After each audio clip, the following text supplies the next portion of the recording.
Welcome to the Kind of Nerdy Girls podcast. Fandom, fun, funny. Kind of Nerdy Girls podcast.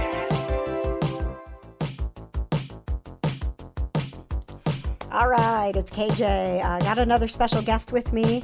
Katie and Jana will be joining me for a regular episode coming up here next week. If you're listening to this right now, it's the day before the premiere of Paranormal Crossroad. You kickstarted us onto TV. If you want to join us for the party, O'Reilly's Irish Bar downtown. That is tomorrow, July 17th. Party starts at 8. You can get all that information at paranormalcrossroad.com. If you didn't have a chance to kickstart us and you're like, oh, I thought I had more time, go to our Patreon. This is going to continue to be a fan-funded show. Paranormal Crossroad will be on TV because of you. And if you want to donate a couple of bucks, it helps us keep going to people's homes, sharing more stories, and bringing more peace. But enough about that. Let's talk about bringing peace to a whale. Have you heard the story of 52, this whale who he sings at 52 hertz and no other whale does, which means he's just been in the ocean for decades singing his song and nobody can hear him. Amazing documentary filmmaker Joshua Zeman has this story to share. BTS, the K-pop band, is all over this. They actually wrote a song, and I'm going to ask Josh about what it's like to be a part of this this phenomenon, this story that people have just been enthralled with about this whale, and then to have, you know, the K-pop crowd jump on board and supporting him and retweeting his documentary has got to be sort of weird for him. So without further ado, please welcome to the Kind of Nerdy Girls. You'll be hearing us chat on Shine 99 soon as well. It is Joshua Zeman, the filmmaker behind the new documentary, The Loneliest Whale, The Search for 52. Josh, thanks so much for being here. Oh, my pleasure. Thanks very much. So it's out today. I'm going to be honest with you. Ever since I heard about this, I'm a huge animal lover, and I'm just really, I'm really stressed for poor 52. And I'm hoping that this documentary maybe makes me feel a little bit better. Is he still lonely? Can you answer that question? Well, you know, that's a great question. And, you know, it's not just about, you know, the whale being lonely, but it's also about, like, how we put our emotions on top of animals, you know, how we transfer our emotions. So the question is 52 lonely? Are we lonely? But, yes, you know, we do go on an expedition to find 52, and I think you'll be happy with the ending. Okay. Okay. That, I know that you don't want to give away too much. And how happy are you, given how long you've been working on this, that it is out and people can actually watch it. They can watch it on demand. I see here locally that it's at this wonderful theater, the Landmark. Keystone Art Cinema is a great place to watch it. So how exciting for you today that you can share this story finally. Oh, wonderful. You know, it's taken quite a long time to raise the money, to go out on the expedition, and then actually to put the movie together. But very excited. And, you know, it's such a wonderful story. You know, the story of this whale that's theoretically swimming throughout the oceans calling out. And it's so great that we can actually go explore this mystery. Oh, that's my dog. Is your dog lonely? My dog wants to make friends. We all want to make friends. Oh, that's you know what, Josh? I tend to I draw out the animals. So if there's an animal around and I'm on a Zoom call or a regular call or whatever, the dogs start barking. People will be like, "My cat never sits on my lap, and it's sitting right here." I'm the pet whisperer. I guess I don't mean to be. It just kind of happens. And I was actually, okay, I'm going to tell you this. It's going to be weird, Joshua, but I was talking the other day. My friend and I, similar to what you did, we did a Kickstarter. We have a new paranormal show that's coming out. But I tend to like the animals come through when we're at people's houses and figuring out what's going on. And I was like, we need to go out in the ocean, take our equipment, and see if I can get. And this is before I even knew what you like that the Loneliest Whale was coming out. I'm like, we're going to be on a yacht and we're just going to see if there's any animals in the ocean that need to like share their story. And then I get this message that I get to talk to you, and I'm like, this poor freaking whale. Oh my gosh. I'm so glad someone went out to see if he's lonely. It's for some reason, that was really what it was. I had read the story about this lonely whale. It profoundly affected me, and in some respects, I kind of didn't know why. And then I would talk to all these other people, because I'm a storyteller, and I pitch a lot of stories. And I said, "Hey, have you heard the story of this lonely whale? Swims through the oceans, calling out, never receiving a response." And people would just grab my arm, or they would like get goosebumps, or they would like cry literally when I told them the story. And I was like, okay, well, what is it about this story that makes people have such a profound reaction? Is it that the idea of loneliness is our biggest fear? It's mankind's biggest existential crisis, or is it something more? Well, and I think, that's absolutely the question. Like, maybe this whale's just fine being on its own, and we're projecting oh my gosh, what if nobody could hear me? Because how often do we as humans actually feel like nobody's listening to me? Well, of course. And with the idea of social media, you put something out there and then nobody responds to you, makes you feel horrible. So, the question was, is it this loneliness, or is it something more?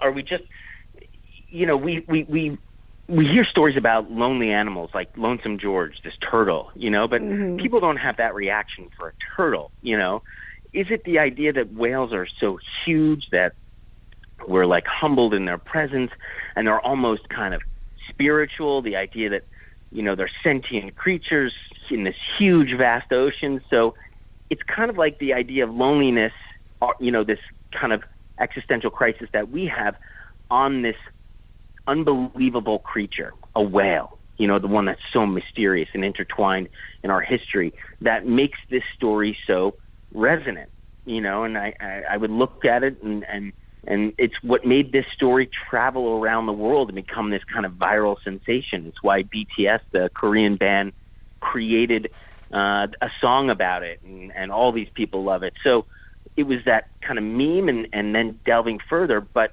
at that point, I realized, oh my God, there's such cool science behind this story. So, were you already involved with the documentary and the search for 52 before the BTS thing took off? You know what? Weirdly enough, no. I mean, I think they did the song the same time, right around. They did the song pretty close to after Andrew Revkin of the New York Times wrote the story about it, and so it all kind of started at the same time. It was just an interesting time. For some reason, the story seemed to affect so many people all at once. And so do you have people now who are like, hey man, like, can you get me in with BTS? 'Cause like every parent in the world needs to get their kids with BTS. Like, you got the whale connection. Can you hook me up? I've been trying to get them to watch the film, but we've engaging with all of their fans, and it's so interesting how much they love this story and how much this story it profoundly affects them. So I think they'll eventually watch the film at some point.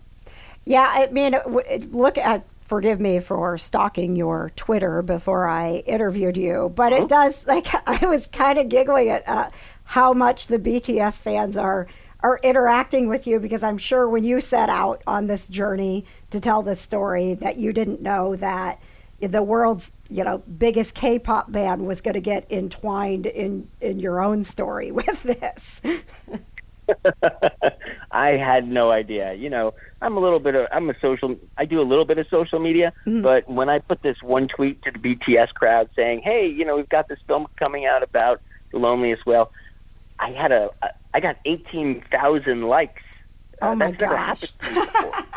So it's really just so funny how kind of emotional this fan base is about 52. To them, it's Whalen 52. So it's really kind of fun to engage with all these people about a story that you've been doing for so long, and one that really affects you. You know, I put a lot of heart and soul and time and energy into this story. So it's really nice when you can kind of create that connection, and that's kind of the magic of this story. Of the story of the Loneliest Whale. The Loneliest Whale, The Search for 52. And as you were saying, no spoilers, but you do feel like we're going to watch this and this is going to be somewhat of a feel-good story, not only just with the whale, but in terms of humanity and how we interpret loneliness, right?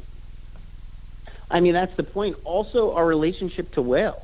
You know, it's really fascinating when you think about the effect that whales has had on us on them, and them on us. You know, we talk about in the show, in the movie, Songs of the Humpback Whale, a really seminal album that came out in the early 1970s, and how that album, when people heard it, they suddenly said, "Oh my God, what creatures make this unbelievable song?" And it was whales, and they said, "Oh my God, well, we can't kill them. They make such beautiful songs." And that led to the creation of Greenpeace, and that led to the Save the Whales movement, which then led to the green movement of today, which we are going to need to fight climate change. So, you know, our relationship with whales is one that's really complicated, but very important. Did you feel this way going into it? Is that part of the reason that you wanted to make it, or was this story itself of 52 what has motivated you to continue to really do what we need to do to help the environment and help the whales? You know, I wanted to be a marine biologist when I was a kid, but you know, what kid kind of doesn't? You know, Jacques Cousteau and all that cool stuff, and all the mysteries of the ocean and how interesting it is. But you know, I really didn't know a lot about this story at all, and I just started to learn about 52, learn about our relationship with whales, and then suddenly said, "Oh my God, this is so cool. We could do a documentary about this." Well, and look at you now. I mean, I don't believe in coincidence, and I think, Joshua, you're the person to really tell this story and help more people get motivated to do more, not only to like figure out what exactly is this like weird thing that has gone on with 52, that he essentially has his own song and other whales can't hear it, but you know, to really open up that conversation about like we have a relationship to every animal on this planet, and you know, it can be overwhelming about what can I seriously do to help, how can I make an impact, but you know, taking up the charge and making sure that people know that there is a way specifically to help our planet, to help whales, is it's moving and it's motivational, and given everything that you have done, this is such a different story for you to tell. Before I let you go, I think all of my murder documentary fans who are listening would just like, they'd come after me if I didn't ask you what it was like doing this documentary versus Sons of Sam and some of the other documentaries that we know you for. You know, it's interesting. You know what I found? The ocean is one of the biggest mysteries of them all. In fact, it's actually the greatest mystery. You know, all the true crime stuff, it's interesting, it's kind of creepy and dare I say fun in an interesting way, but you know, the ocean is a real mystery, and one that I think it's important that we all look into. Do you think has this kind of lit a fire for you? Do you feel like more documentaries, more mysteries of the ocean will be coming from you? I think, you know, I'm going to mix it up a little bit. You know, there's a lot of mysteries in nature, which I think is kind of really cool. And so I think, you know, we can kind of go back and forth. There's so much more to explore. And, you know, it's really interesting and it's really exciting to kind of help solve these mysteries as well. Absolutely. And if I end up, it's going to take a pretty big Kickstarter to get my show a yacht so that we can go out and chat with animals in the ocean. But Josh, if I get there, you're going to be the first one that I call. Oh, thanks very much. I'd love to go out on a yacht, so keep my number handy. I will. Thank you so much for taking the time to chat with me. And thank you for what you're doing. Like I said, I'm a huge animal lover. Thank you for what you're doing for 52 specifically, and for the impact that this is going to have moving forward with people understanding our relationship to the ocean and to whales and to what we need to do to take care of our planet.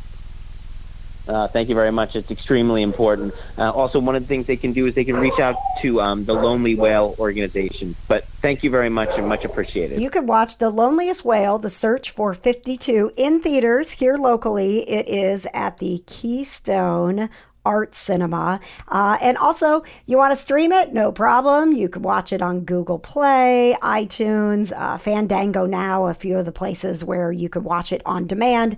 That's what I'm going to go do right now. Thanks so much for listening to the Kinda Nerdy Girls. Katie and Jana and the crew back soon to talk about our experiences at PopCon and also the 12 Days of Christmas, our Chris Evans movies. I know I got some text from Jana about puncture and the feelings that we are both having never seen that before, and adding it into the 12 Days of Christmas. So that's coming up on the Kinda Nerdy Girls. Please rate, review, subscribe, share, do all of the things. Thank you so much for being a part of the Kinda Nerdy Network. We'll be back soon.